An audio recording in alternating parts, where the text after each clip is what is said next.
நயினாரும் இப்போ செந்தில் பாலாஜியும் அரசியலுக்கே வரக்கூடாது, அரசியலுக்கு வந்தால் நம்முடைய இடத்தை காலி பண்ணிடுவாங்க, இதுதான் ஓபிஎஸ் உடைய பயம். ஆனால் தானாகவே நயினார் காலி ஆகிட்டார், தானாகவே செந்தில் பாலாஜி திமுக போயிட்டார். நீங்கள் செந்தில் பாலாஜி ஒரு 2000 பேரை கரூர் கம்பெனியாக வச்சிருக்காரு.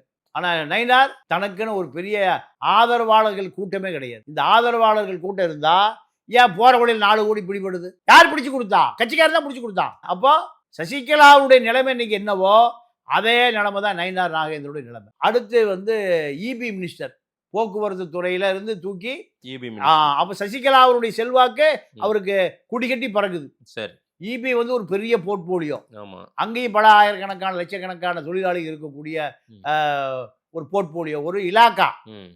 அதுலயும் 3 மாசத்துக்கு மேலே தாக்கு பிடிக்க முடியல. அதுலயும் 3 மாசத்துக்கு மேலே தாக்கு பிடிக்க முடியல.